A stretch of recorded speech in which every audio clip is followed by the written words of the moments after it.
This is April 1st, year 2004. My name is John Miller, and I'll be the person behind the voice here asking the questions of my guests this morning. I'm a volunteer here at the Palm Springs Air Museum, and our mission is to preserve, capture, and disseminate the history of these World War II, Korea, Vietnam veterans who fought so gallantly to preserve the heritage of our country. Part of our mission here is to provide a tape for the Library of Congress, and a tape will also go to the person I'm interviewing. Assisting me here this morning is Bonnie Cracklow. There she is. Bonnie is making a written recording of this, and also a hard copy of this will stay here in the museum. Now, the most important part of our team here is former Tech Sergeant Harry Tanzer, B-24, radio man, gunner, 8th Air Force, and also Korea. B-24s. Harry, let's start this off by you giving us your name with the spelling and your birth date and birthplace, please. My name is Harry Tanzer, T-A-N-Z-E-R. I was born in Holyoke, Massachusetts, and I went to school, you need my birth date, November 10th of 1924. I went to South Hadley Schools in South Hadley, Mass, Chicopee High School, and through an unusual incident, I was able to get it in college. During Depression, as you know, most people were broke. There were no junior colleges. My brother bumped into somebody that was in charge of a work-study plan at William & Mary, and I went down there in July of '42. The reason I'm mentioning it is because most of the Air Force fellows going in were college people, and if it were not for that, I might have been in a combat unit on the ground, like my brother. And so I think it's of importance. I went into the aviation cadets. Do you want some? Hold it. You have some pictures up here, Harry, on the board. Let's take a look at that 1942 graduating class. Okay, this is Chicopee High School. To tell you the truth, I'm not sure where I am now. It's been so long since I've looked at this. However, this was a party we had right after graduation, and this is the date that I had, and this is me when I had hair. And this picture here, if it's coming through, is a house that my father had built in 1924 because I was a sickly child, and there's only 2 families lived in it. We lived in it from then until 38 or 39, and the other family that's in it I visited recently, and they're still in it. Hang on a minute, I'm not finding that up there. Okay. There we go. It's got reflection. Is it reflecting? Yeah. Okay. How about if I turn this a little bit? Yeah, I'm just not getting it. Take it off. Oh, I see, okay. Take it off there, Harry, and hold it, because I know we can get a good picture of that. I have another one that I could have used instead of this, same thing. You just hold that in front of you, and I'll get it.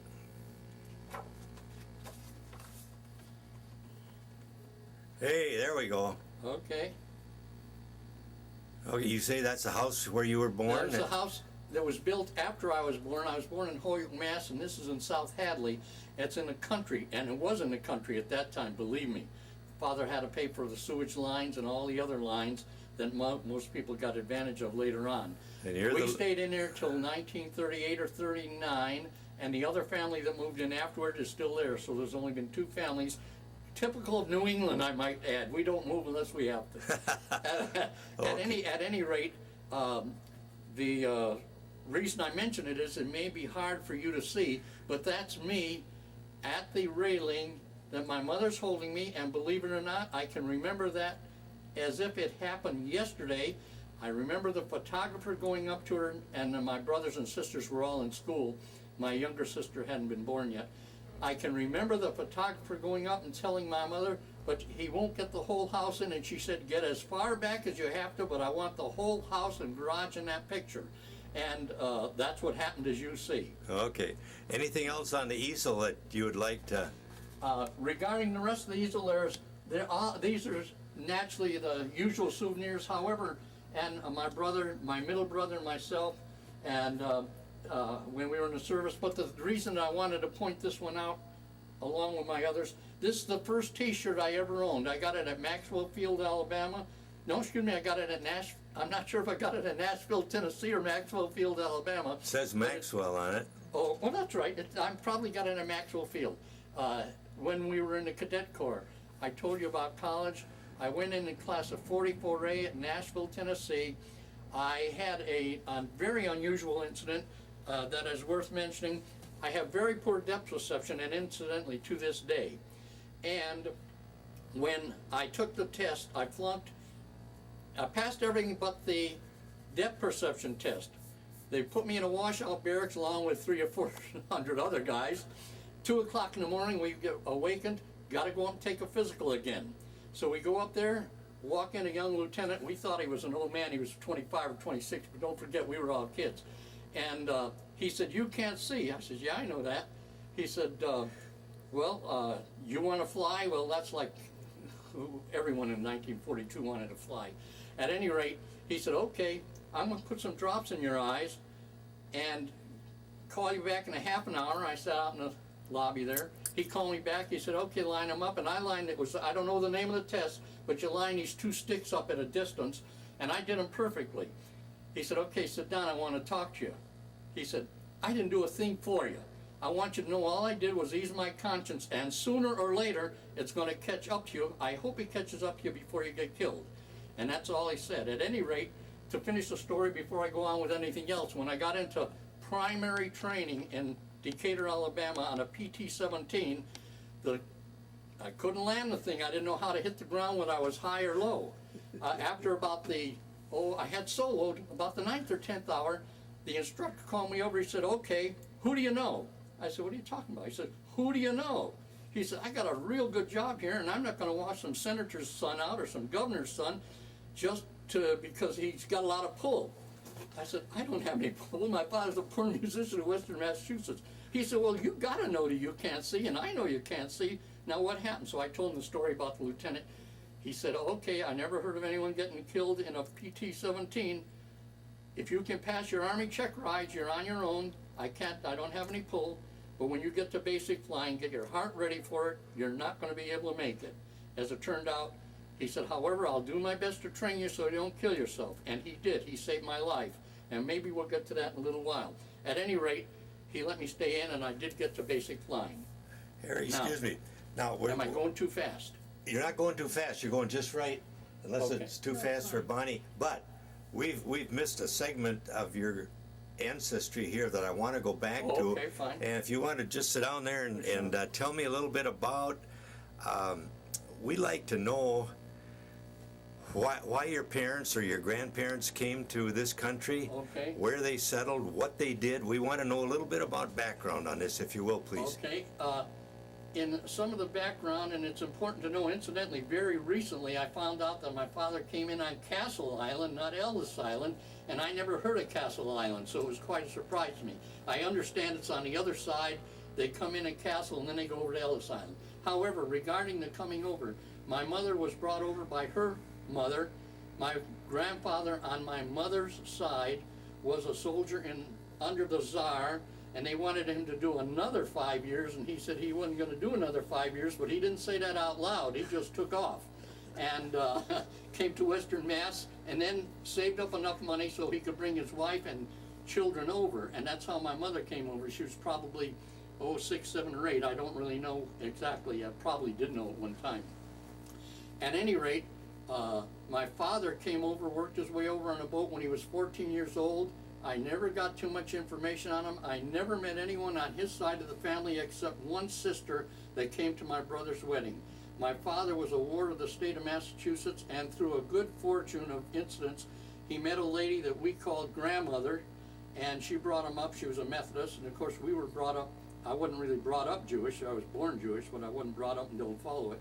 Nevertheless, she was a Christian and probably as fine a lady as you could meet, and brought him up because of her son, and she told me I was the last one to see her alive.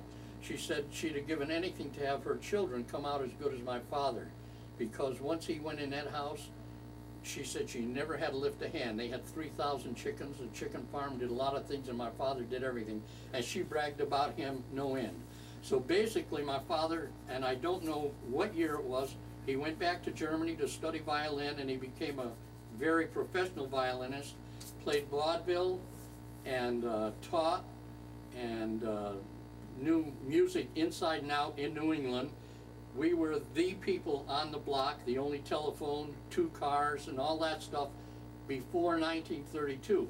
And by coincidence, the Depression, when the Depression came and everyone lost their money, that's when we started to run into problems because there weren't students that wanted to take the violin anymore. Vaudeville was going out, silent pictures came in, he played, silent pictures were going out, excuse me. He played silent movies for years. And everything happened at once. So by the time 32, 33, and 34 came along, our family went from one of the better well-off in Western Mass to probably just as poor as you could be, although I never missed a meal, I'd say that. My eldest sister had to walk to and from Mount Holyoke College, but she did go to college. And that was because there was no tuition. We lived in South Hadley. As far as the rest of the background, I'd say that the family grew up a very, very loving family. My wife couldn't get over her when I brought her home the first time. Never any crosswords in our family, even to this day. It's one of those things like the Waltons on TV. We just had one of those unusual situations. Anything particular or spectacular about your high school career? What were you interested in? Okay, in my high school career, actually, strangely enough, I kept taking college courses even though our family was flat broke. There wasn't a chance in the world that I was going to have any money to go to college, and I knew it, but I took college courses. As everyone can realize, the war was starting, and I was taking more of the sciences and math, figuring that I would need them for war service. And flying, as it turned out, and I've already mentioned, through a coincidence, my brother met somebody that had a work-study plan at William & Mary College, and I went there, and I was very fortunate to have taken all the college courses, because then I could get into college, and eventually, because of getting into college, get into the Air Force as opposed to the ground forces. Okay, let's just stop and catch our breath here. Okay, Harry, you were headed for primary now. With that little eye problem you had. Tell us what followed. Basically, really a very interesting story, because the lieutenant told me that sooner or later it was going to get caught up. When we had civilian flight instructors, I was at Decatur, Alabama in a primary flying school. When he told me that he knew I couldn't see, I had to tell him the story, and I did. And he agreed that he wouldn't wash me out, but to get ready for it, and he'd do his best to give me enough training to pass the Army check rides. We had an Army check ride at 30 hours and one at 60 hours. And it's important to note that there was no fixing up then. You either passed it or you didn't. Fortunately, on both rides, I did excellent on my forced landing and had no problem. However, I didn't realize my civilian flight instructor was actually doing something to save my life, and he kept saying, I want to teach you about stalls. Now, I understand jet airplanes and new flying is entirely different than what it was 50 years ago. But at that time, when an airplane went into a stall, he kept saying, it doesn't matter if you're 2 inches, 2 feet, or 2 yards above the ground, you always hit stick and rudder, stick and throttle to go to the ground, because you got to build up the airspeed. If you pull back, which is a human tendency, you'll make the stall increase, and then you'll certainly stall out and crash. And he used to do that to me many, many times over those 60 hours of flight that I had. 30 solo, I should say, and 30 dual. And I automatically did it. The reason I'm telling you that is because when I got to basic flying on a BT-13, I could not handle that airplane. I was too immature, although at the time I didn't realize it. I was tightening up when I should have been relaxing. At any rate, when I went through the process of washing the machine, which we call the washing machine, elimination rides, the first day the instructor gave me a forced landing, and I missed it completely. The second day he took me over the same place, same altitude, same wind, same anything. People that have been pilots will appreciate this much more than non-pilots, of course. Same everything, and I missed it again. third day, and of course by this time I can realize I'm getting washed out of cadets. There was no way I was passing. I had enough brains to know that. And I wasn't too happy about it, but I had enough brains to know it. At any rate, we got up there the third day, and I didn't mean this literally, but I said it to myself, I'm going to put that airplane in this time if I do it nose first. Well, obviously I didn't mean that. But we get over to the forced landing area, same wind, same everything, and I'm concentrating, and anybody that's done any flying knows that's the worst thing you can do is concentrate on one instrument instead of looking at the whole thing. And finally, when I woke up to the fact that I was concentrating and I was probably losing altitude and everything else, I looked at the airspeed indicator, had a red line, and I saw we were at 28. We should have been dead, 28 miles airspeed. I think 40-something on a BT-13 is a stalling speed. So when I saw that, I went wham, and I mean I went wham.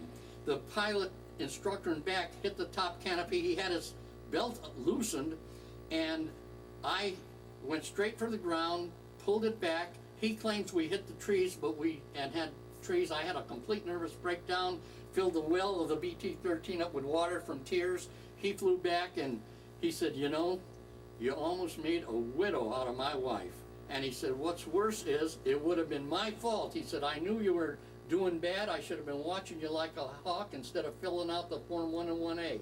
So I always said, my civilian pilot instructor saved my life, because that instant, and incidentally, the board that looked into it said that they couldn't figure out why we didn't stall. The only thing we could figure out is the gas must have been even in the wings, otherwise we'd have swung in.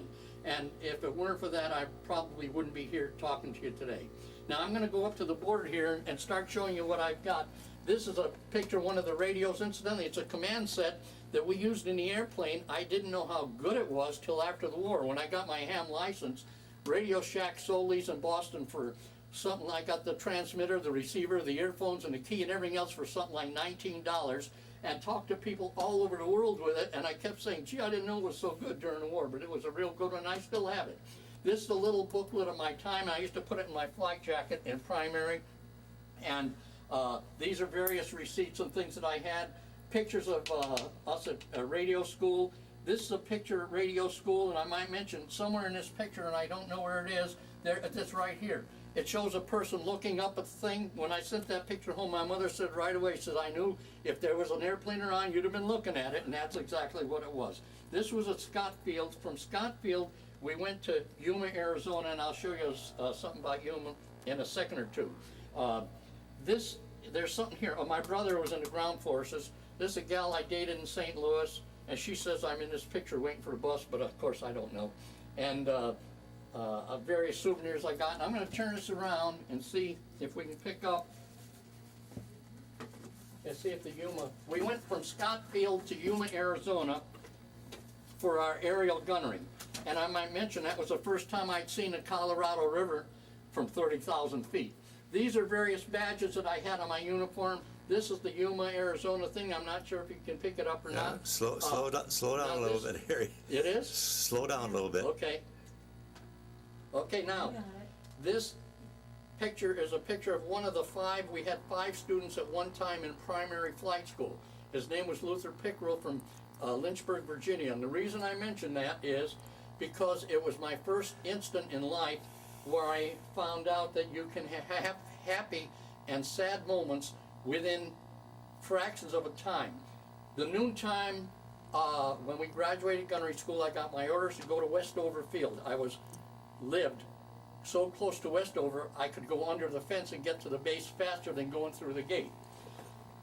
So everyone was real happy. That afternoon, I got this picture and a letter from his mother saying he was killed in a P-47. So I know now what, and that was the first time I had mixed feelings, because it was such a happy occasion at noontime and such a sad occasion at 4 o'clock in the afternoon. These are pictures of email letters where they used to photo the letters, send it, then develop them and picture them. I have some blank ones at home. This is some more of the various papers that I have. This is a picture of the 1st Air Force badge we had right here. I don't know if that's showing up. And I'm going to I think I'm gonna put this back and go to the next one because of the time factor. Oh, this is going good. You think so? Yep. Okay. We're 20 minutes 20 minutes into the... time elapsed. Okay. Oh, this one here, well, my flashlight fell. Leave it, Okay, yeah. now, let me see if this is a... I gotta see if I'm doing this. 8, 7. Oh, I'm doing it right, okay. Incidentally, if you wonder why there's, sometimes the cellophane shows on the picture and it reflects light. Sometimes when you take these to conventions, some of these things walk off by themselves, and I didn't want them to walk off. It's an awful thing to have to say, but it happens. Nevertheless, I'll quickly go through it. This here, I don't know if you can pick it up, but it's an identification card, and I didn't know it until after World War II, 4 or 5 years after. I was listening to the radio, and it was either Gabriel Heater or somebody that had a program very similar to Paul Harvey's, and he said 1,200 of these were printed wrong. They're spelled I-N-D-E, indentification instead of identification. So I run back to it, and sure enough, this is one of the 1,200. There's an N in there, I-N-D-E. And so that's always a little story I tell about that. We had to wear this on our sleeve because of radio operator. This little note tells people that I'm willing to make lectures and talk. I do talk to the kids in school about it from time to time. 50 calibers that we got. These are original Ray-Ban glasses Wait a minute, that we were given. slow down a little. Okay, Gotta focus on those okay.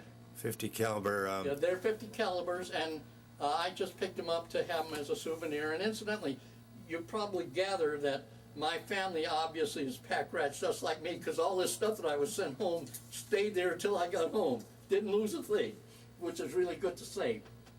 Picture my brother. My brother was in the 303rd Bomb Group, worked in the office. He didn't fly. He made out the Congressional Medal of Honor for Vossler and a few of the others, which was one of the first ones in the 8th Air Force. Had it about 4 years overseas as opposed to my half year.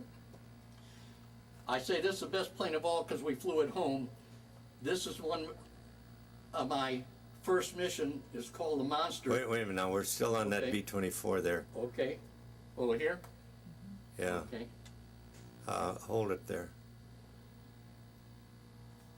That's about as good as I can get it. Now you want to Okay. go up to 166 there? Yeah.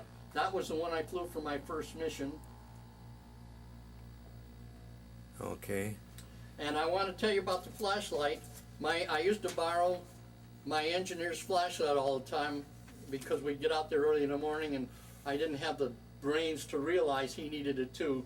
And we came back from a Thanksgiving vacation. He said, "Here's your flashlight. Give me 69 cents or 89, whatever it was. It wasn't very much, I know." He said, "I bought it for you because I can't stand, I need it. He needed it to do all of his work, and I should have realized that." So this went on every mission with me. I got 22 missions in before it ended. This is an 8th Air Force insignia. Yeah, that's pretty famous, isn't it?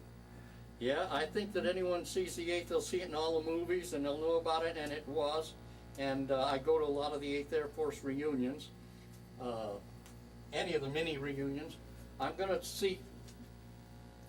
change to the next. You can see a little booklet here, Great Britain. I went over on the Aquitania, the last 4-stacker the English people had at that time. And I guess government didn't want me to go and get too bored to send about 15,000 people along with me. And I always tell people I was treated very good by the U.S. government. They sent people along, and when I got to Europe, they wanted me to see Europe, so they gave me 22 flights over Europe and paid for them. So I can't complain. Now this one here. Are you going to get to a picture of that B-24? Where is that? Okay. This one here. We got to have you Okay. tell about that B-24. Here Now we this go. one here, this picture here is a picture called, and it's a B-24 in our bomb group. In England, in the 2nd Air Division, and the other divisions had all had identification that was different on the tail. The reason for that, of course, was when you were assembling, you couldn't see anything but something that would attract it. In the 2nd Air Division on the B-24, we had red with a diagonal, red with a vertical and horizontal. Then we had green with those three configurations. We had black, we had yellow, 4 or 5 different ones. And they were used so that when you're assembling, you can see where your group is, and it worked out very, very well. This plane happens to be called Witchcraft. It's one of the most famous airplanes in the 8th Air Force. Well, I got it here. One of the most famous airplanes because it made many, many missions without an abort. It never turned around on it. Now, after it got up near 100 and something, I don't know what the total was, they wouldn't have turned down. They'd have gotten shot down first because they knew the colonel was going to jump on them. And I met the engineer. I used to know the engineer and some others that flew on it. And he said after a while, it got to the point where when they flew it, they were concerned because if something went wrong, they knew they really wouldn't turn around no matter what because it already had established a record. And so it became a sort of a, I don't know, it never ended up as a curse because the plane survived, and I guess it was torn up in Arizona like the rest of them. Why don't you describe the airplane, though, in detail as well as the armament? What little I know. Okay, we had 50 caliber 250s in the nose. We had a waist gunner with a 50 on both sides, 250s in the tail. In our group, and in most groups toward the end of the war, we did not fly the belly turret. The belly turret had the 250s, but some fellow worked out a study of weight versus gas versus results, and it did not prove practical, and our group was one of the first ones that did not fly with the belly turret, and it was so successful that the rest of the 2nd Air Division followed our lead because of it. And incidentally, I might mention, the colonel we had, Colonel Shower, was the only colonel in the 8th Air Force that took a group overseas, stayed with it during combat, didn't get promoted or killed, and then brought it back at the end of the war. And that was something, because most of them went somewhere else or something happened to them. And incidentally, I didn't see them real often, obviously, during the war. You maybe saluted them twice at the most, maybe 3 times, I don't know. But we did become rather friendly after the war at our 8th Air Force mini conventions that we'd have out here, or our conventions everywhere around the country. And he was a 1935 West Point graduate. And he used to say to me, "Why don't you call me Al like the others?" I said, "Because I don't feel comfortable calling you Al. I'd rather call you Colonel." He said, "Okay, whatever's right." And that's the truth. I didn't feel comfortable calling him Al. I don't know, do you want me to go to a few stories that I should put in this? Do you want them now, or do you want them after Do I they get pertain to the B-24? Definitely. Okay. Okay. One of them, 2 of them, I was going to make a list to write down. Do you want to write down fire? Write down so I can remember fire. Fire. Remember mud. The next one, mud. There's others, but I'll start with that. Let's start with mud first. One of the stories that I like to tell before I give you some rest is, during the war, I was most safe when I thought I was least safe at one time. We had a situation that I thought I was going to be killed, and it turned out I wasn't even in danger but didn't know it. Our crew used to get all of the extra duties, going down for airplanes and picking them at different air bases and bringing them back. And as it turned out, I know the reason for it, but I never did tell the colonel. My sergeant engineer was a tech sergeant when he got there, and he had a run-in with somebody that assigns crews the extra duty, and he pulled rank on him, and I remember the staff sergeant saying to him, "Sergeant, you're right now, but when you find out what my job is, are you going to be sorry?" And it turned out his job was giving all these extra assignments. And what I'm leading up to is we had to go down to a field to pick up a B-24 that had landed there and bring it back. We went down by GI truck. It was the field that Jimmy Stewart was the commanding officer of. Of course, we didn't see Jimmy Stewart, but he was the commanding officer there. At any rate,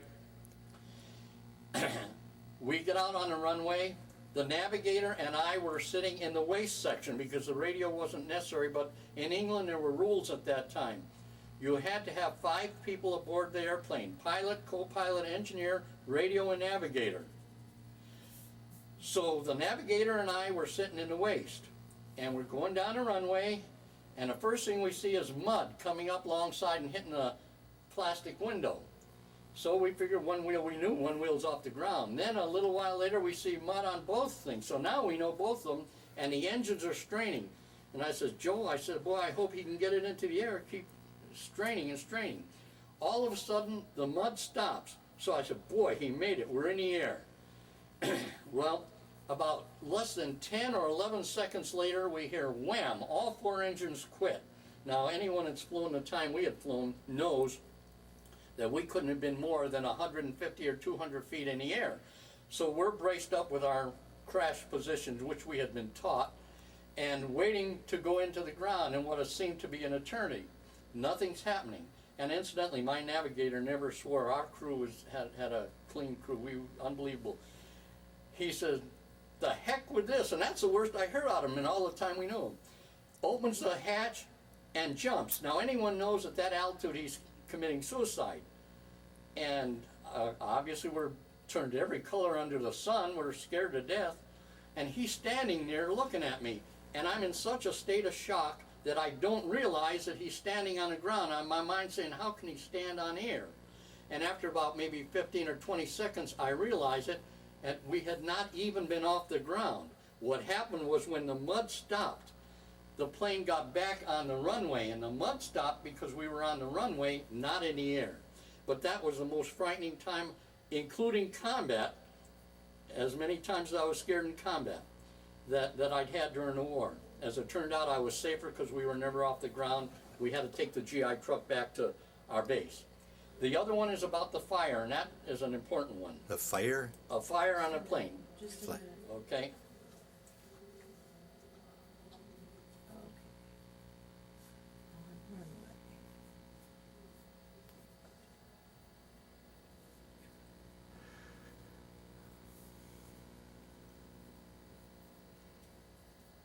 Incident, what kind of time are we doing? We got Fire. about 3/4 of an hour done? 32 minutes. Well, we'll be able to get a lot of nice stuff in there. Now I'm ready for fire. Okay. We ready?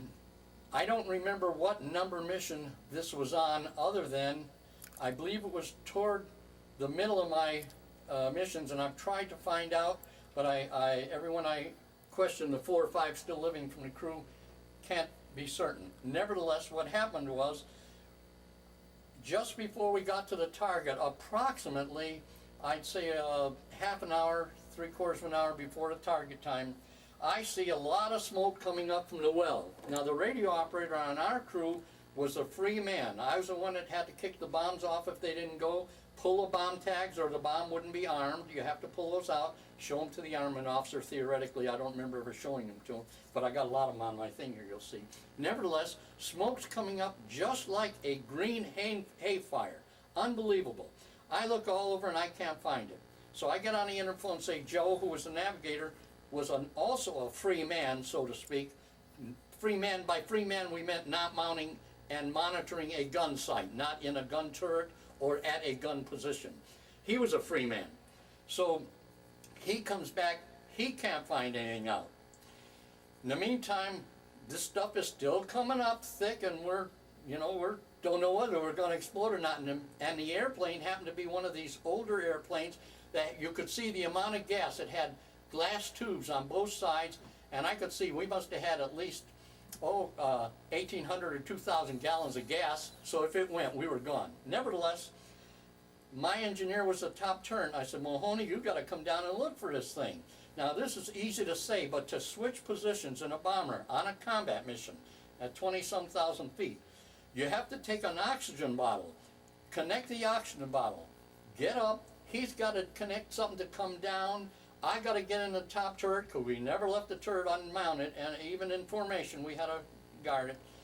And he came down, he looked around. In the meantime, I'm up there saying, we better not have a German come at us, because we had training on it, but I had never really operated enough where I felt proficient. I'd have probably shot our tail off. I don't know, but nevertheless, nothing happened in that regard. He looks around 8 or 10 minutes, he can't find it. Now, I'm talking now, we got about 20 or 25 minutes of smoke coming up, maybe more. While this is going on, the nose gunner says, hey, I better get out of the nose if we're gonna have to bail, because we're begging the pilot to let us bail out. Anybody that does any war duty knows a air crewman cannot bail out without orders or desertion in time of war, and we had a good honest crew. We didn't have any guys that give anyone a hard time. So we'd have waited, and the pilot wouldn't give us permission to bail out. The nose gunner says, I'm getting out of this nose turret. Tries to get out, and the turret is jammed. He can't even get the turret so he can open the back door. Now we really got a problem. Now we got a possibility of bailing out, a guy locked in the front nose turret, and maybe a fire. So I was plenty scared like everyone else. Nevertheless, about 38 or 40 minutes, the smoke stops just as suddenly as it started. No flame, no anything, it just stops. Pilot said, okay, fine, we stay in, fly, drop our bombs, go on a mission, and incidentally, in later years when I asked them about it, they hardly even knew about all of this, so every mission you go on, everyone is affected differently, as you know. Nevertheless, it took 2 hours to chop the nose gunner out, and as we were coming in for the landing, the land seems to come up, I, as a radio operator, could see the wheels come to the ground, never saw a blue puff of smoke. I couldn't tell or feel that I was on the ground. The best landing anyone ever made in this whole wide world. Nevertheless, the investigation board feels it must have been insulation on the wire that caused that smoke, not an actual flame. So it turned out a more favorable thing than we thought. If I left something out, I'm sorry. One question I've got, Harry, leave that up there. Okay. There was a difference in the manufacturing of the two airplanes, the B-17 and the B-24, hydraulics versus electrical system. How were most of the controls operated on the B-24? Were they? I can't answer it except that I assume most of it was, I don't know. My engineer took care of all that. I can't remember. At the time, I'm sure I know. And if I had to guess, I'd say we were hydraulic because when we went out there, it smelled that hydraulic fluid. And the first thing I always, every morning to this day, when I wake up, I say, I don't need to go out and smell that horrible old smell from the airplane. I guess it was hydraulic fluid. I don't really remember what it was. But I don't know enough to be exact about it. I'd be very careful about saying anything about that. Would you care to comment about this? A year ago, I interviewed a German gunner that manned the 88 in Munich, and he said that they didn't have to shoot down any B-24s because they leaked so much fuel and the crew was smoking, and he said most of them blew themselves up. Now, you care to comment about that? Well, I'd say that the B-24 could have been blown up easily. I didn't know of any incidents where any of the fellas did blow themselves up. But yes, it did leak a lot of fuel. I'll go along with him on that. But I thought you were going to say something else since he was a German gunner. The German gunners were excellent. We could come back from a mission and people would find us hard to believe. And all our number 3 engines would be out on a lot of airplanes. Now, when you're at 20-some thousand feet and the guys on the ground can hit certain parts of an airplane, I'm talking about visual days, that's with no clouds underneath us. When they could see the airplane, they were good. And no one would ever take anything away from. Incidentally, we've had some of our reunions, we've had some of the Germans speak to our group and they'll tell us. But the gun was a good gun, they could track us good. I thought really you were going to ask us about the rivalry between a B-17 and a B-24, and since I'm on tape, the B-17, I had a standard saying. Go ahead. It could come back with one engine going. If we lost one engine, we were worried about getting back. Really? Because the B-24 had a Davis wing that didn't have as much airlift. I understand that was the reasoning. Nevertheless, I used to say the B-24 has all the grace of a brick. And really, it was that way. It took I think, a better pilot. That might be an offense to some, I don't know. But there's no question that the B-17 was for returning after being hit. If you look at any of the old movies, you'll see some of them were torn to pieces and would still get back. And a few of the 24s would get back that way, but percentage-wise, no way. The 24 didn't have that flyability, if that's what I want to call, as the B-17. But we could go further, we could carry a better bomb load, and we had a little faster. We had a few things in our advantage. Okay, now I'm going to switch to this next thing because there's something on here that I do want to tell. Okay, I'm going to tell a couple of stories so that I won't forget them, and I'm sure after this tape is all over I'll think of 500 more that I should have told that didn't, but that's beside the point. I'm going to start out with what we call a trolley mission, Trolley. This is a design, the a map of it. After World War II was over, on May 8th, May 12th, somebody in higher echelon said, we ought to send the ground pounders, it's no offensive word, the fellows that worked on the airplane and kept them flying, we ought to give them a trip over Europe so they can see the results of their effort, which was very, very noble. The only thing that was surprising was they said that they ought to be able to see the results of their work and we'll fly them over. They didn't realize we didn't see the results of our work either from 5 miles up, so it was an eye-opener to us. We went in on the continent. It was about a 4-hour flight. The mess hall made sandwiches for us. We had about 19 to 20 men on every airplane. It was a beautiful day on the day that we went, and we flew over at about 4,000 to 5,000 feet.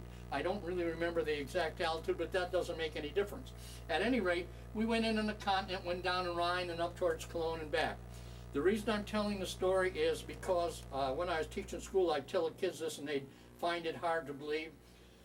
We were in that airplane over Europe, the part of the continent that had the bomb damage, approximately 3 hours, maybe plus or minus 3 hours. And I used to hold my hand up. I did not see one roof. I did not see one roof, and you'd hear them. And it was to the point where it was very heartening. The only thing I saw standing were the 2 towers of the Cologne Cathedral, and they had holes all in them. I don't know how come they were standing, but they were standing.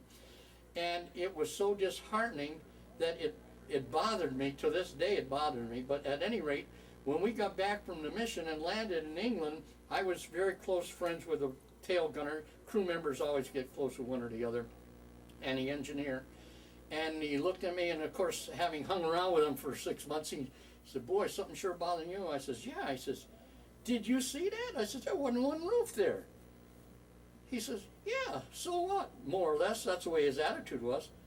I said, there's got to be good Germans. I was practically crying. He said, there's got to be good Germans. He said, my God, Tanzer, you're the only Jew on the airplane. You'd be the last one that would slap you. I said, I wasn't brought up that way. There's good Germans down there. And I'll tell you, to this day, it bothers me. But we couldn't see we were bombing, and we didn't do it intentionally, obviously. And if they'd have given up when they were supposed to, that wouldn't have happened. But not one roof. And if you look at the old World War II newsreels, you'll find out I'm not lying. That's truth. The next story that I want to bring up, before I get to the story, I'll tell you, you can see these bomb tags. I don't know if they'll show up on things.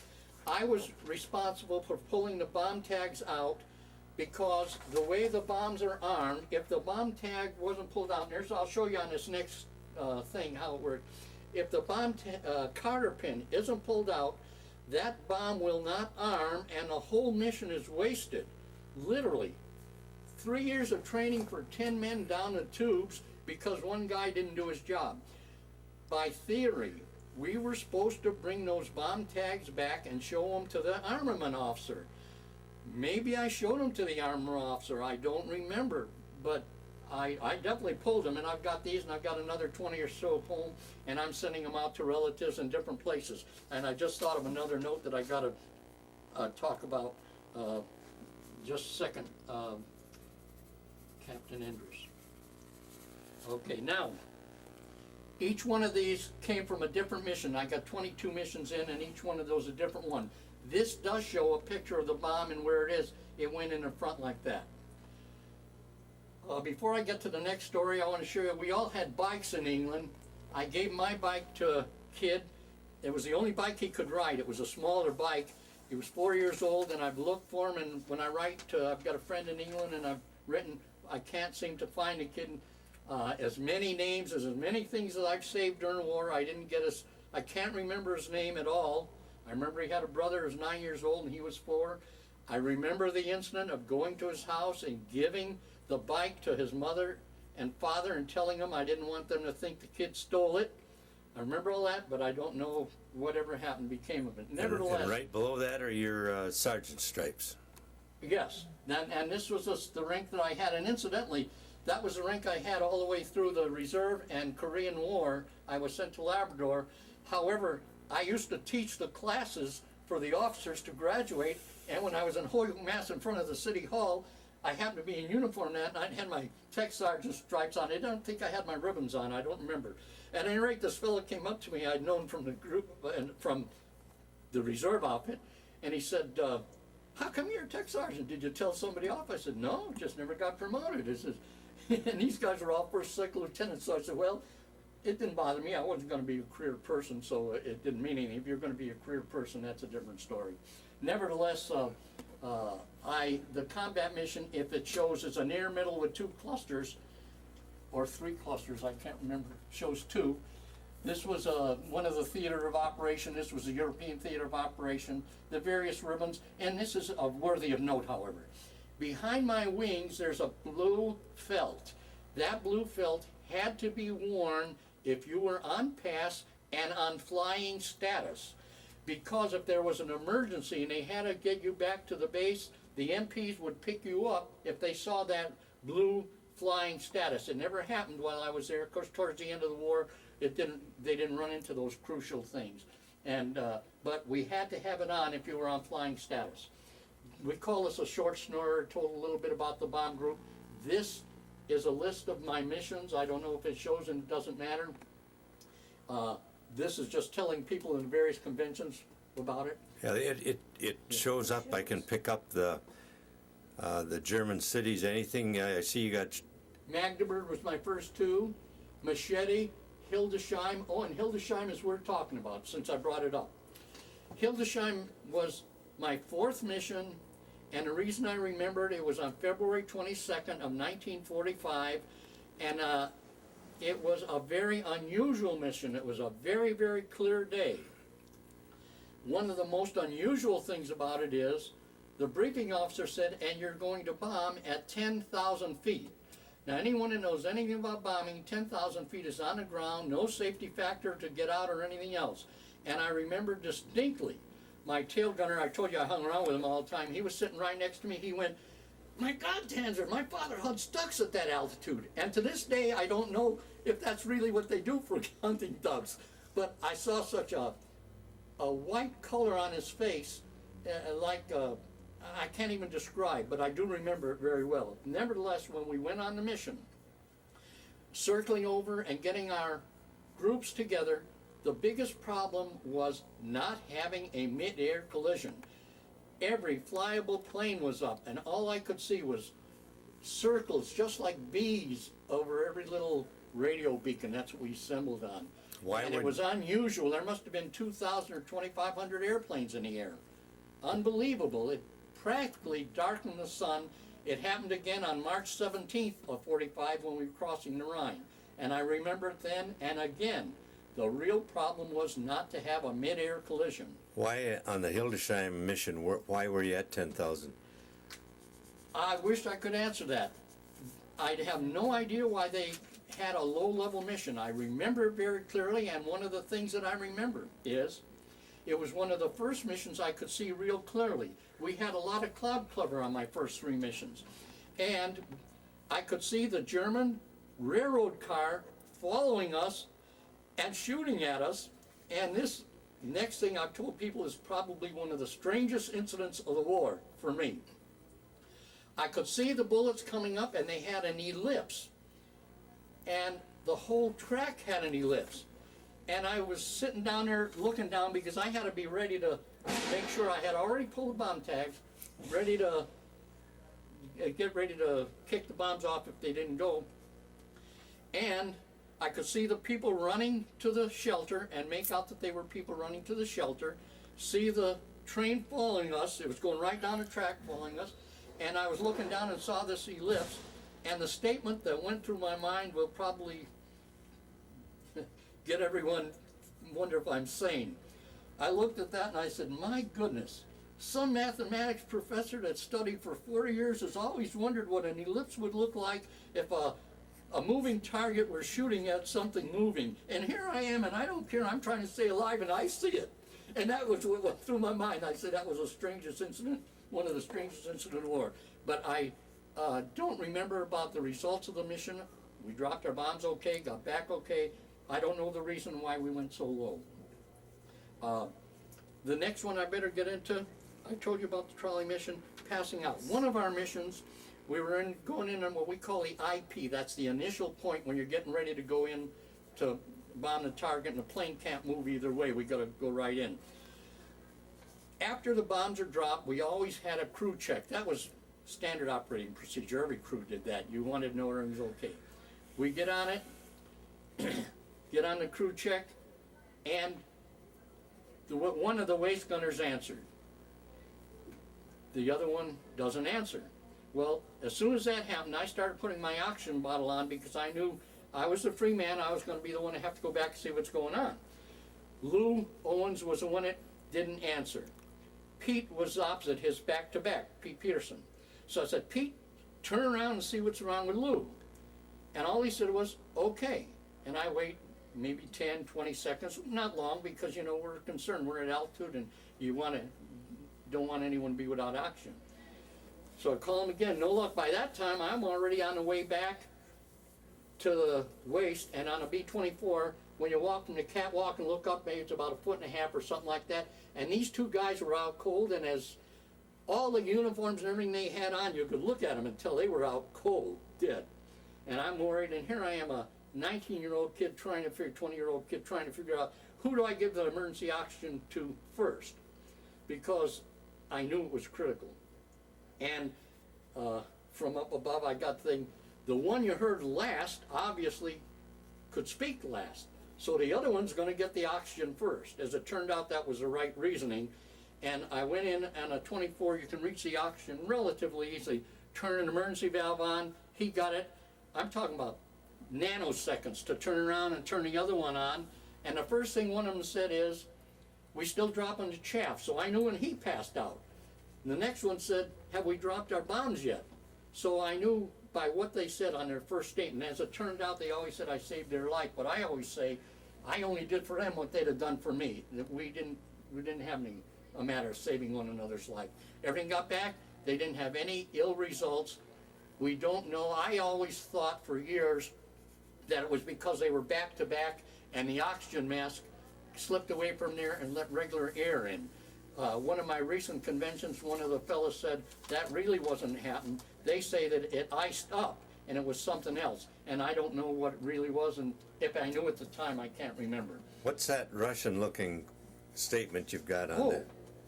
Okay, fine. Below the On flag. some of our missions toward the end of the war, we were flying what they called, they had a name for them. We'd land in Russia and then fly back, but and I can't, the name escapes me, but it doesn't make any difference.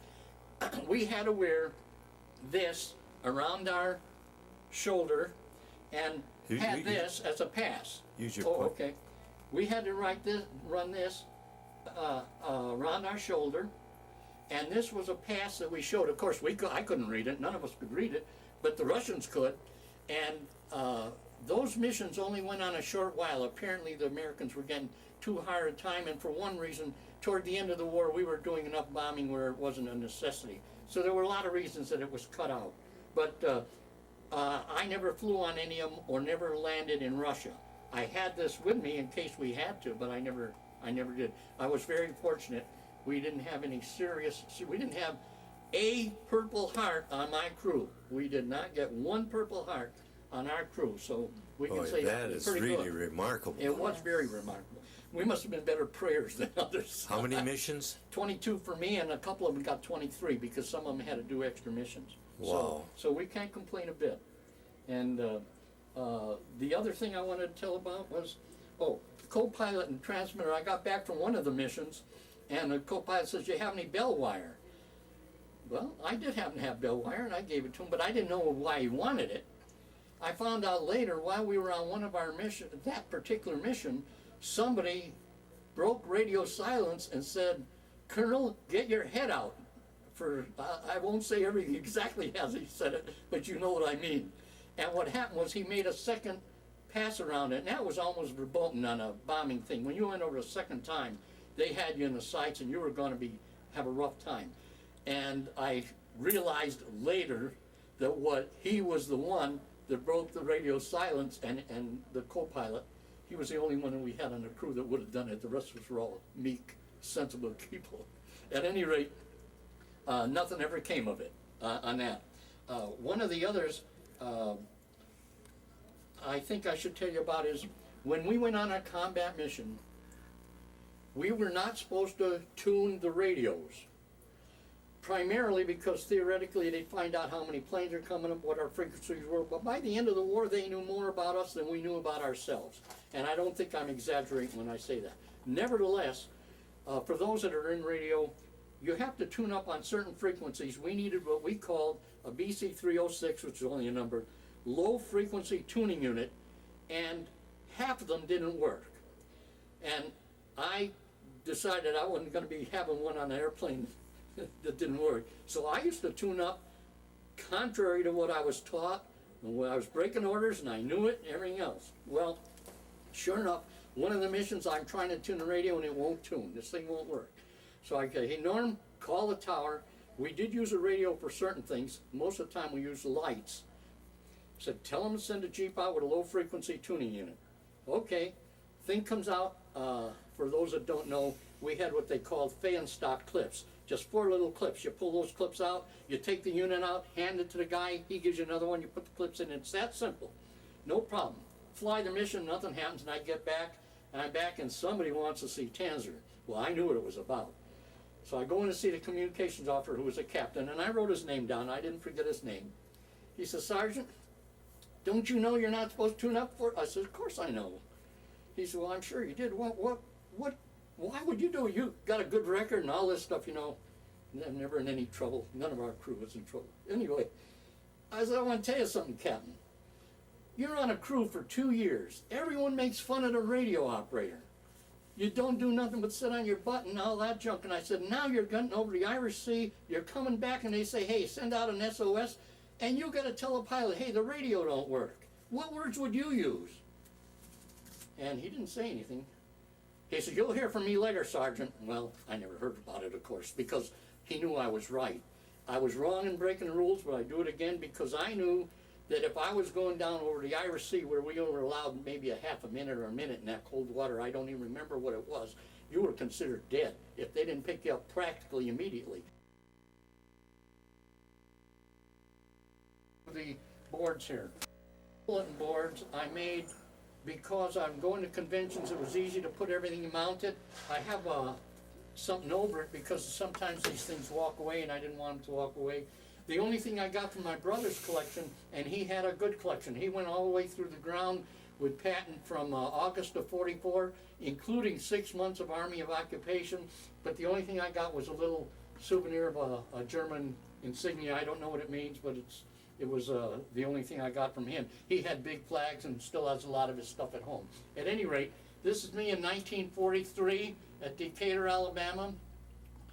Obviously, I had a little bit of hair then and a little bit of youth. These pictures are pictures of those bulletin boards that I had a grandson make because he did a good job. These photos, which you may not be able to see because they're pretty small, are the only photos I got in England because the engineer had a camera. Most of us did not have cameras then. And the interesting thing about it is the co-pilot, I was getting Christmas cards from the co-pilot for a long while, and then it stopped. I finally found his wife was living in Barksdale, Louisiana, called her, and she said she didn't have a single solitary souvenir of the 8th Air Force, and had 3 girls that her husband Phil really loved his children very much, and she'd appreciate anything. So I made up a kit of pictures, duplicates of a lot of these pictures, sent her bomb tags, and a few other things because he was a member of the crew, and I wanted her and her family to have it, and she appreciated it no end. She said I made her year. Well, she made my year in finding her. I started with 43 up here. I didn't realize my 1990 was right here. At any rate, I'm going to jump around a little bit. This was in front of our hut in England one evening We all had bikes, as I said, and we were getting ready to go somewhere. I don't know who we had take the picture because there weren't timers on cameras then, but somebody did for us. And some email. This is a picture of how I send the bomb tags out to different friends and relatives. And all I say on it, this is a bomb tag, World War II, 1945.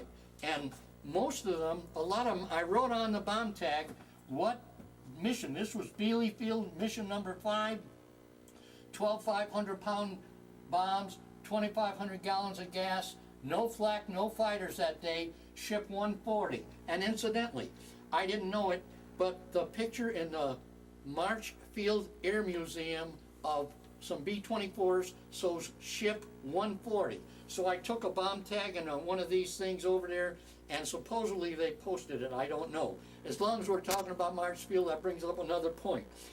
When they were rebuilding the museum, they had tiles with names on it. The family decided they were going to buy me a tile, and they did, and it was over there for 6 or 7 years, and I never got over to look at it. I'd been at the museum, and one thing comes up, you know, I'm one of the procrastinators. Anyway, one day when I was at school, subbing at school, teacher came up and said, Miss Tanzer, were you in the Air Force? I said, yeah, I was in the Air Force. She says, I thought I saw your name over there on the tiles at March Field. I said, I know I got a tile over it, but I've never seen it myself. Incidentally, since then I have seen it. She said, my father's husband was a B-24 pilot. She didn't say, she said, my mother's husband was a B-24 pilot. She didn't say her father, she said her mother's husband, which was a little unusual the way she said it. At any rate, I said, is that right? She says, yeah, she lives over in Riverside. So I get on the phone and I start talking to her. She sends me a lot of B-24 books and everything else. And she said, yes, this is the name of the crew. It turns out he was a carpetbagger. Incidentally, this is because situation of that. What happened, the carpetbaggers were people that dropped spies and supplies into the underground in Europe. They call them carpetbaggers because of a name that came, I guess, out of our Civil War. At any rate, I started talking to her, and she said, well, when the plane crashed, said 2 of the crew lived. Now, after flying on a B-24, I know enough about B-24s that when you have an airplane crash with a B-24, it's very, very unlikely that anyone's going to live. It's usually all of them. And she sent me the names of the crew and the 2. I run down to Yucca Valley Library. They had, at that time, this big dial system where you could find the telephone number of anyone in the United States. And I found the 2 guys that she said had survived.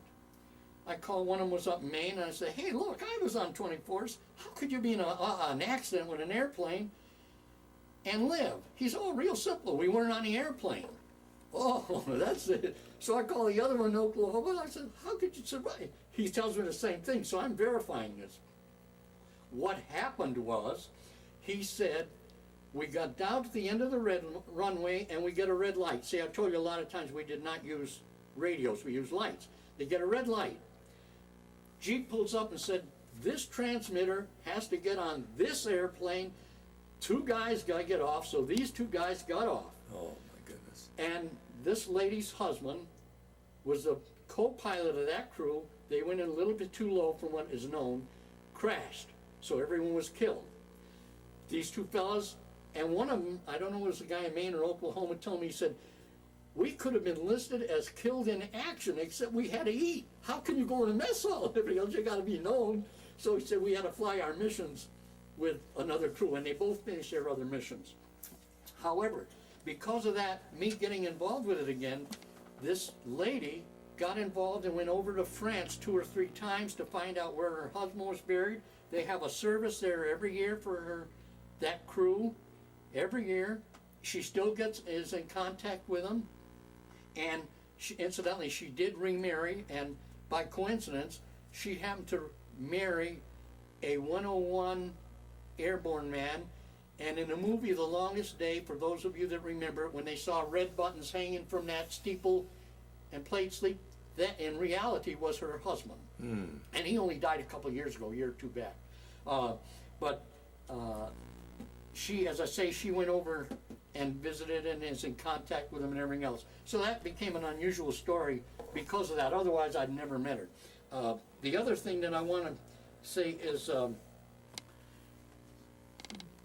one of the conventions in Omaha, right here. I don't know if this will pick it up. This was the first time the four of us were together since 1945, and this was 1990 in Omaha. The reason this convention sticks in my mind is something very, very unusual happened. When we get to the convention, everyone's shaking hands and so forth. I hadn't seen Lou Owens, the waist gunner, yet. I had seen Norm, my engineer Mahoney, and myself. And the first evening, you check in at what we call a hospitality room. And I'm there at the hospitality table. The door could have been a good, 25 or 30 feet away from us. Fella comes up. I look at him. It doesn't even register. He's with a person that I assume is his wife. As it turned out, it was his wife. And of course, I'd never met him because we were all single when we were during the war.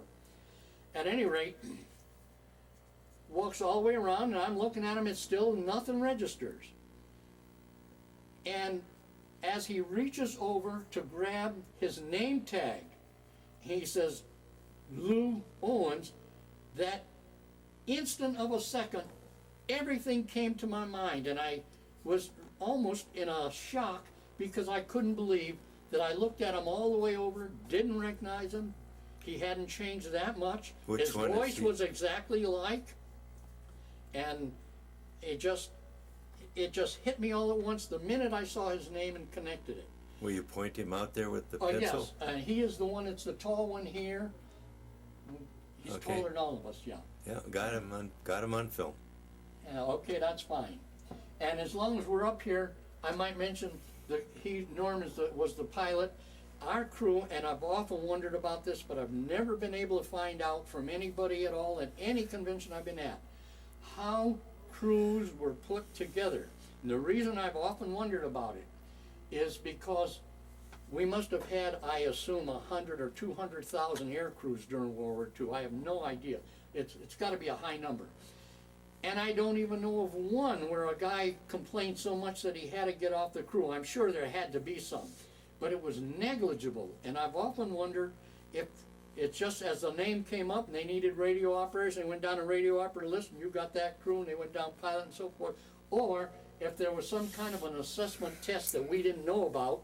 I don't remember ever taking any, or IQ or background. I have no idea in the world, but I've often wondered because there was so little breakup of crews once they were assigned. Now, some of it might have been many of the men being too embarrassed to want to break up and say that they didn't want to stay with a crew, and I understand that.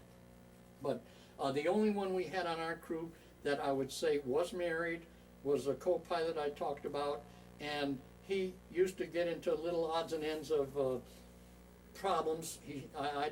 Nothing real serious. We never had any real problems of real serious things. But if a guy came in late or something like that, he'd have been the one to do it. I see you got a picture of your brother there. Oh yes. Oh, okay. This brother was the one that was in the 303rd Bomb Group. They were formed in Idaho somewhere, and incidentally, the place he was at was a place called Molesworth, near Cambridge and Peterborough, England. And as many Air Force places I go to, I've only met a couple of people that were in the 303rd Bomb Group. And most of them never mention the word Molesworth. Last month, a date festival in Palm Desert, wherever the date festival was, they had a set up for the Patton Museum. And the fellow saw the thing on my hat for Palm Springs Air Museum and 8th Air Force. He said, "Oh, you're in the Air Force?" I said, "Yeah." And he said to me, and I almost went through, he said, "Did you ever hear of Molesworth?" I couldn't believe it. I said, "My goodness," I said, "my brother was in the 303rd, and you're the first guy that ever mentioned it." He had the book at home about it. His cousin was in the 303rd, or nephew or somebody. And I got his name. We haven't gotten together yet, but we will. But as I say, he worked in the office and made out all of the air medals and congressional medals and all the details of the that are required, and stayed there. I went over to visit him 2 or 3 times, and when we took our tour in London, we hired one of those tourist things, and we went through all the standard places, Westminster, St. Paul's, regular places. This was my ham, if this shows up, my ham call is W6CYK. My first call when New England was W1PGQ, The one in Miami was K4TWX. This doesn't mean anything except to people that are hams. And this is the current one I have. I put this on the back of the car in a large form. It shows my Lions Club. University of Miami, I went in 55, graduated in 55. Palm Springs Air Museum, the Masonic Lodge, I'm active doing the school night. A few other odds and ends. There's undoubtedly a couple of other things that I'd like to remind myself of. I told you about Sue, I told you about Seeing Lou, the training command. Yeah. One of the things that I think is most neglected whenever you see anything about the Air Force, I sure it might be true in other branches too, I shouldn't say that, but particularly the Air Force because that's what I know about. Most people do not give enough credit to the training command. The training command was really responsible for the success of the Army Air Forces, and we were Army Air Force there until 1947. And the reason I mention that is just look at it. I was talking about it to many of my friends, and just now while we're doing this. Take a kid out of high school, put him in a service, and within a year or thereabouts, he's flying a 4-engine bomber, or a pea shooter, a fighter, or taking care of it as a mechanic. Some were instrument people. It's unbelievable what they learned in a short period of time. And of course, as I say, the training command is the one that gets the credit. I told you that earlier I was at college and we had the advantage of going in the Air Force. What happened was the Air Force was able to give us the oath and swear us in, leave us at college till they had facilities to call us up. At William & Mary and the University of Richmond and that whole area, in April of 43, they had a whole, must have been 253 or 400 of us, meet in Richmond, take a train trip to Nashville where our classification center was, and then be classified to where we were going. But that way, they didn't lose us to the Navy or the Marines or something else. We had already taken the oath. We were in the Air Force. My card shows November of 42, right after I turned 18. But I didn't actually go in until April of 43. And that was mainly because they had to wait till they had enough primary flying schools where they could take us and train us. I'm sure there's other stories here that I've got to try and remember. I'll go ahead and ask you, did I leave something out that you want to ask me about? I'm going to have to sit down a minute. I'd be curious about that gunnery school at Yuma. You and I were there approximately the same time. I was there in December of 1944. Okay. And you got there earlier, you Yeah, said. I was there. I'll tell you what actually, one of the funniest incidents at Yuma had nothing to do with the Air Force other than I hung around with a fellow named Bob Ulrich all the time that met at radio school. We decided we were going to go to town. We got into Yuma and there was one building. I don't remember who was sitting on the steps there now, and that was the city of Yuma. One building. Nothing to do. I don't even remember if there was a bar. I don't even remember what the building was. Other than Bob and I said, well, that takes care of that. And we went back to the base and stayed there from then on. But it does remind me of another incident that I thought was very, very interesting. When the war was over, they sent us back to, we flew back, and I bumped into that Bob Ulrich, incidentally, in Gander, and that's where I got the picture, or somewhere around here I've got a picture of him in front of the pyramids.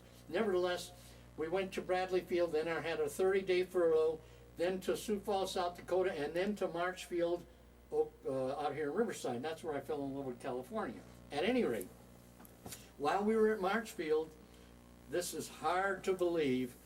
You can have all the experience in the world, but you never learn. One of the sergeants says, hey, we need 3 or 4 men to do something. I think he said fly a colonel to Omaha. we go back, we get our Class A's on, he gets our name, rank, and serial number, and then by that time I see there's 19 of us in there, 18. He said, okay, boys, I got your name, rank, and serial numbers now. I want to tell you, you've been had. Go back and get your fatigues on. We volunteered to do this flight, to fly this colonel somewhere. What the mission was to go out to Rice, which is in the middle of nowhere in the desert, and unload boxcars with runway matting. And that's what we did. I love the weather, and our total social activity was 10 after 4. The railway train went by, and we'd wave to the engineer. Now, the reason I'm telling you the story has nothing to do with that. One of the fellows decided he was going to go to Parker, Arizona. Parker, Arizona had a bar and a few other things, as far as I knew at the time. He gets in there, and that's over the weekend. Monday morning, we get a call. George is in jail in Parker. Anyone here know how to drive a Jeep? I said, yeah, I can drive. So go in and get George. And I said to the lieutenant, we had one officer, a lieutenant in charge. I said, well, how will I find him? He said, don't worry, go to... I said, well, how will I find him? He says, don't worry, go in and pick him up. So as on the way in, and this was the unusual part of it, I saw this water alongside the road. I had no idea about aqueduct or water or anything else at that time. But I kept looking at it, and I couldn't figure it out, because in Holyoke, Mass., we had some of the first canals in the United States that were built for the mills to run as a matter of fact, the Holyoke Dam was the first water-powered facility in the United States, about 35 or 40 or something like that.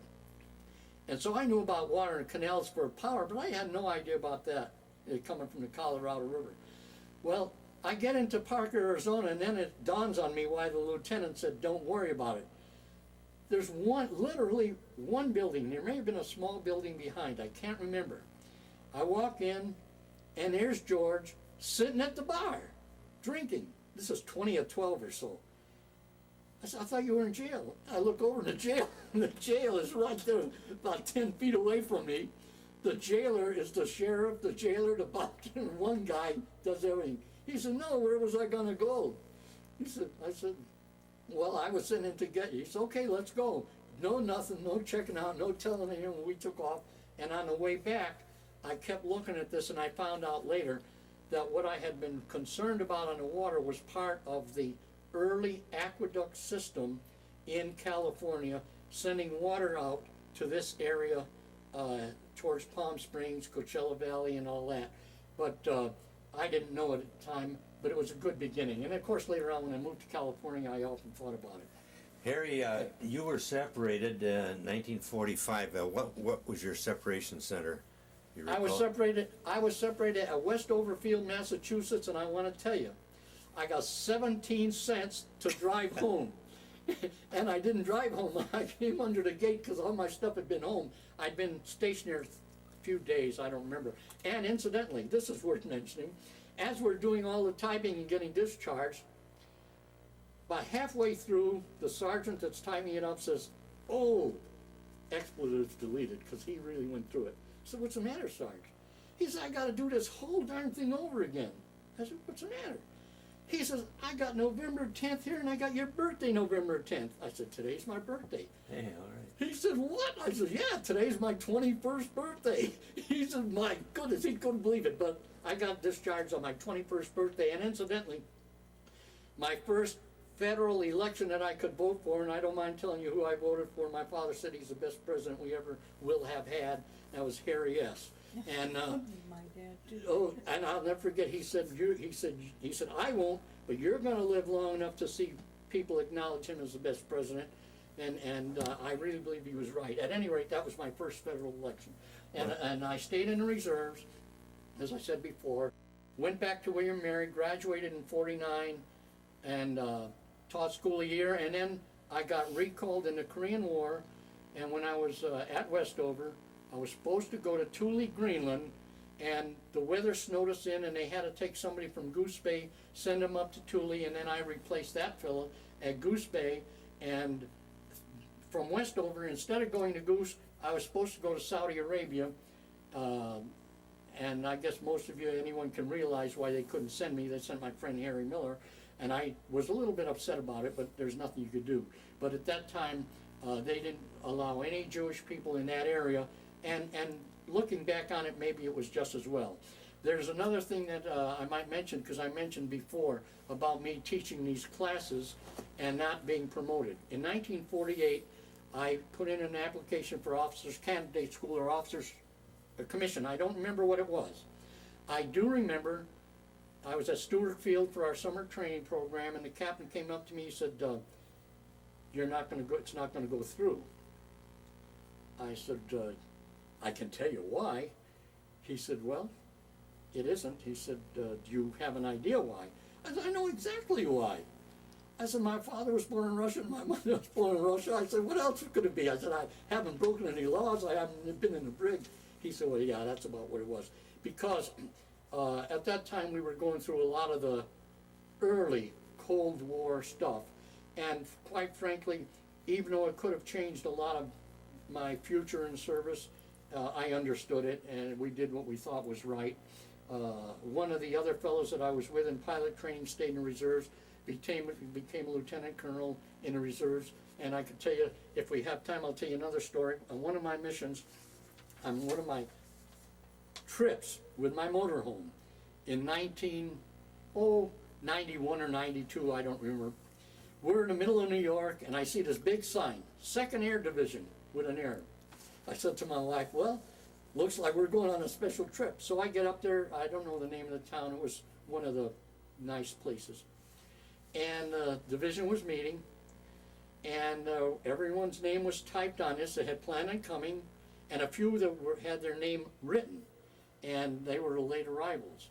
And my friend that was one of the first fellows to be washed out, Daniel Valenti was his name, he had his name in writing, and I remember that he said he lived somewhere near New York when I knew him during the war.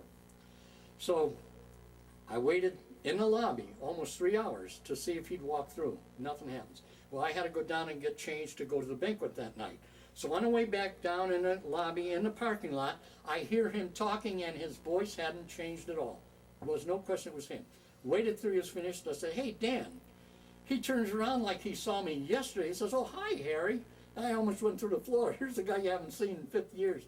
I said, "Gee," he says, "You haven't seen me in a lot." I said, "No." I said, "That's not quite true. I saw you in 1945 at the dance hall in Norwich, but I couldn't find you. You were on the dance floor. I saw you get off, and I ran around to see you, and I never found you, and I spent an hour looking for you."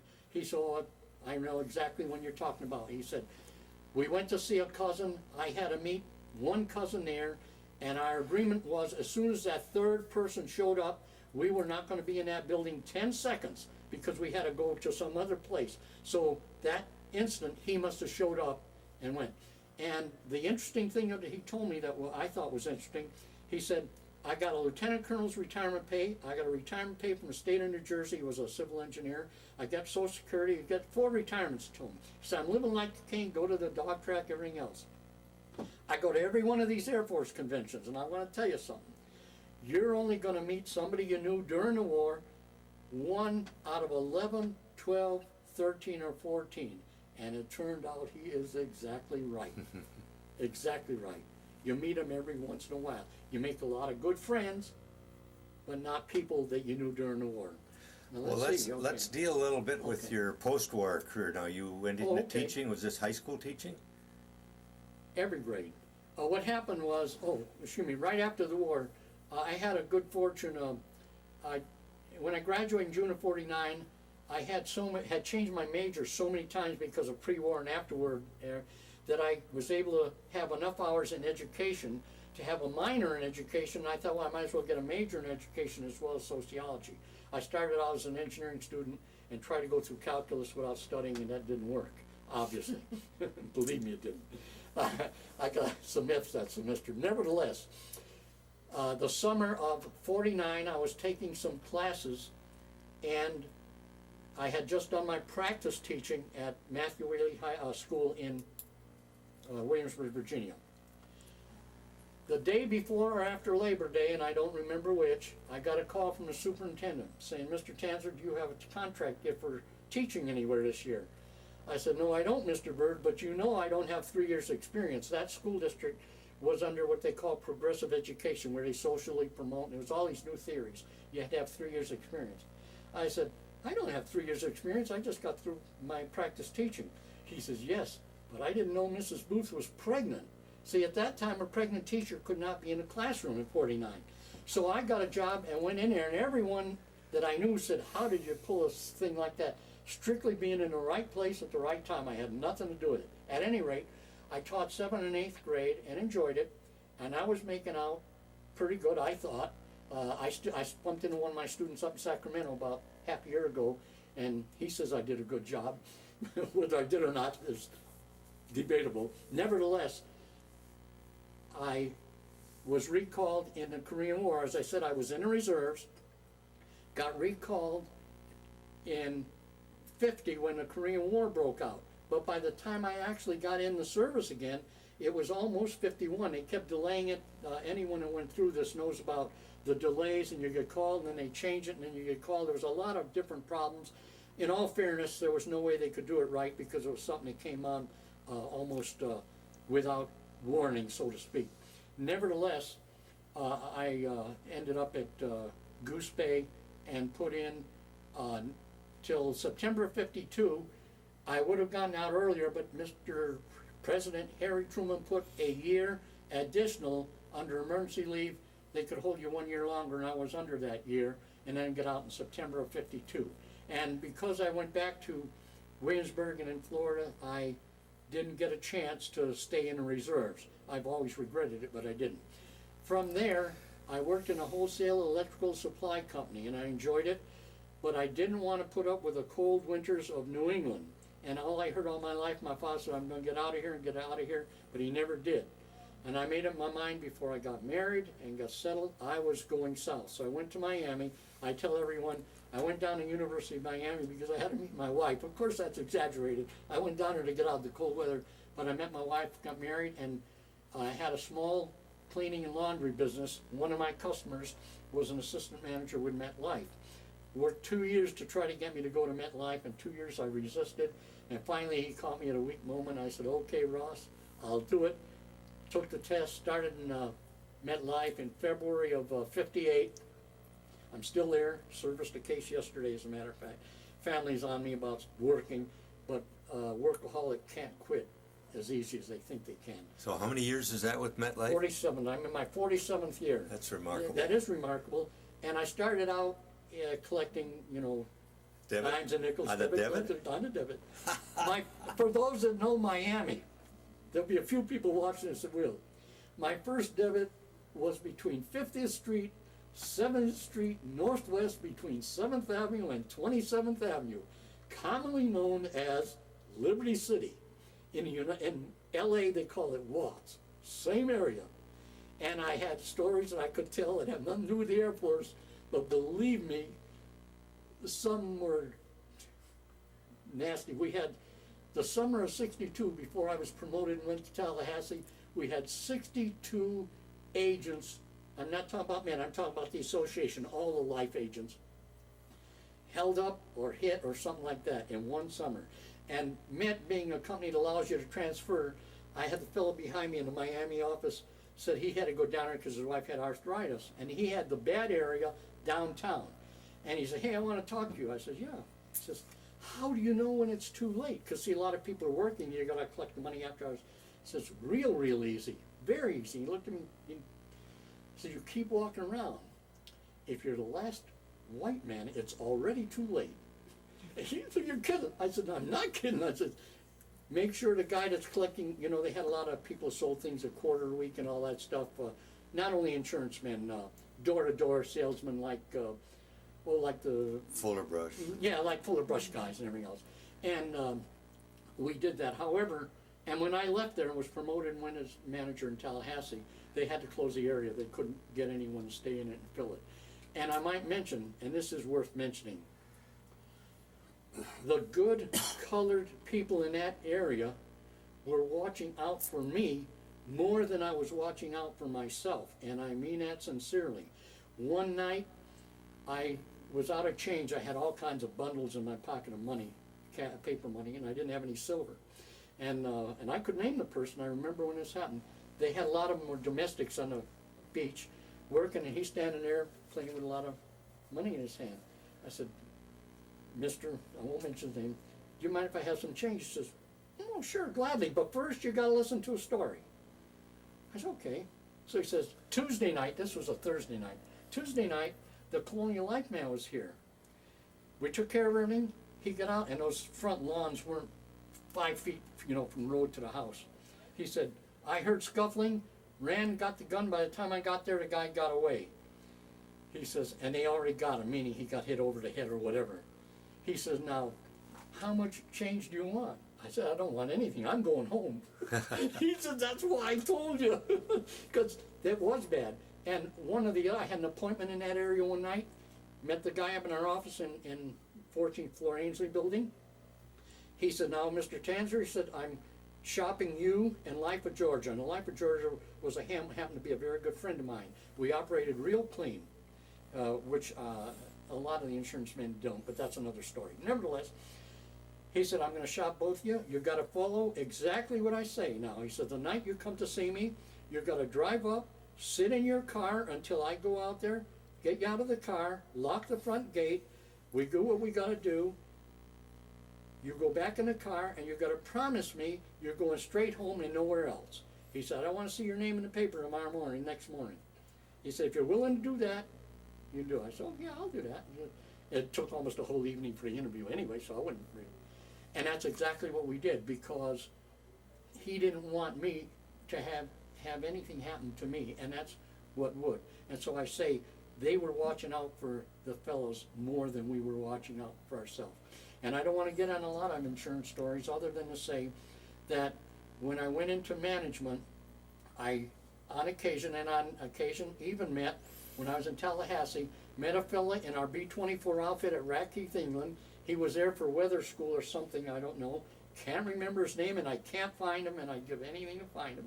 I showed him one of our 467th books. We were put out a book about the group, and he looked at it. I wouldn't let it out of my sight. He had to look at it in the office. It's only been out of my sight one time. The engineer came to see me in '84, and he wanted to take it back to Boston with him, and I said, yeah, you can do that, because I trusted him, and then got it back. But the book around here somewhere has been reprinted a couple of times, but it was printed first time in '47, and it told about the group, the missions, and everything else. And there's a new book out, it's worth mentioning, by the son of the deputy commander on our base. It's called Reluctant Witness. I never heard of the book, but I was up here at the library about a month and a half, 2 or 3 months ago, and I saw the book on there and saw Brian Mahoney, and since it was the same name, I find out he was the son of the deputy commander.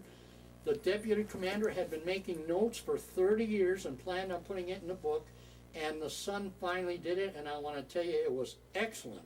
A lot of stuff that was written that people wouldn't put down if they were concerned about being promoted or what we call politically correct nowadays and all these things.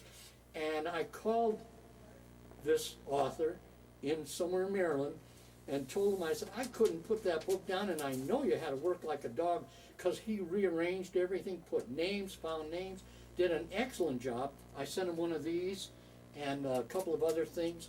And when I called him, he said, hey, you made my day. I said, well, I'm glad I did.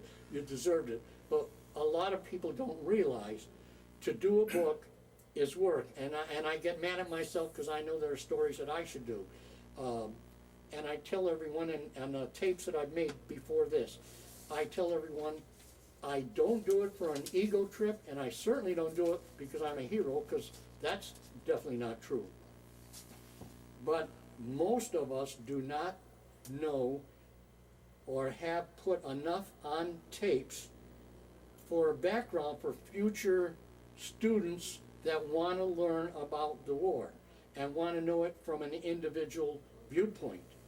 And I could go on and on about that, because I feel particularly, and I shouldn't be on a soapbox, but many people have talked about the Korean War vets and the Vietnam War vets, and the treatment the Vietnam War vets got, as bad as it is to say, I don't blame on them. I blame on the Korean War vets, and particularly the World War II vets.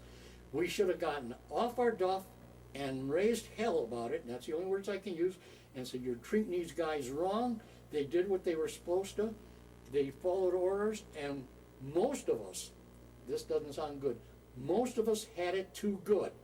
We got apathetic, got lazy, we didn't want to get up and start a controversy, and I know this sounds like preaching, but somebody, I think it was Johnson, President Johnson said he was the first president that was going to be the first president to have lost a war. I don't believe that.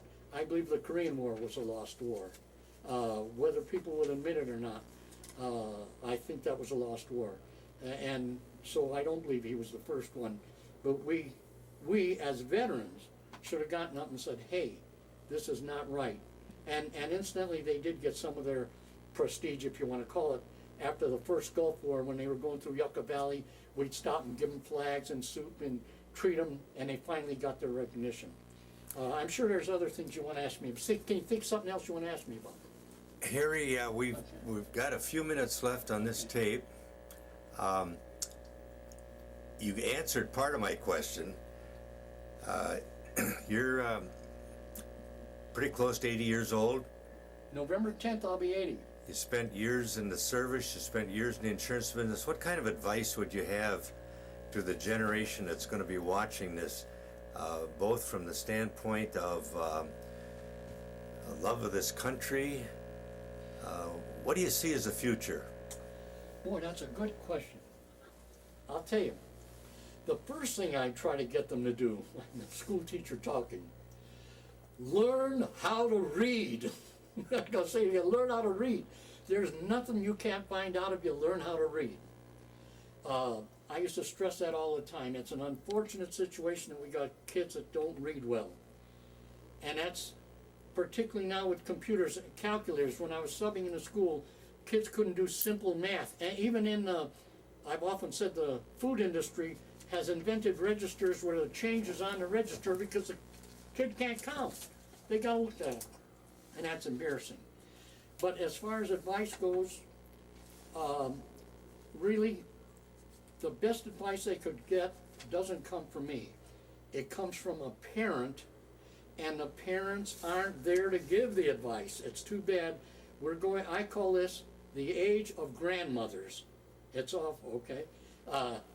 The age of grandmothers, because so many children that are coming up are living with a grandparent. And a grandparent doesn't have the same training and feeling that they can give to that child as a parent would if it was a properly educated parent. We're feeling the results now, unfortunately, of some of the 60s where doing everything and anything you wanted supposedly was right, and now we're getting the results of it. Better hold off a minute now. Any advice about situation we're in now in Iraq, or how we're going to deal with the problems over there in the Mideast? Okay, now this is one I always tell people I won't talk about, but since I was asked, the first thing I'd say is obvious: we can't pull out. Everyone knows that. Now that we're there, we can't pull out. Second is, I don't think it's wrong to criticize what we're doing, but use your own judgment as to when, where, and how you say it. I think some of the name calling is too bad. Don't forget about the issues, and if I do mention one thing that I definitely think I've even thought of even doing it, we can solve the oil problem and gas problem very, very easily, except for one thing. We got to make up our mind to do it. Every single person cut down on their usage of the car, and I want to tell you, those prices would be down Monday morning. Believe me, they would. And not right with this, not with one of these, we won't buy any gas Friday, because then they sell more on Thursday. It's got to be regularly. Don't go to town for a quart of milk unless you go with a neighbor or someone else and doing something else. It's a very, very simple solution if anyone else will do it, but you got to do it. And I mean, if everyone in the country does, we would see the prices fall so low, we'd wonder if we were getting pure gas. Very good. And I believe that, and I've told that to people in Yucca. I tell it to everyone. I've cut mine. I can tell it by my bill. The gas prices are going up, and I'm barely paying the same amount I'm paying a fraction under, but not enough worth mentioning. So I know I'm cutting down, but it's got to be everybody. don't use the car. During the war, we had only when necessary.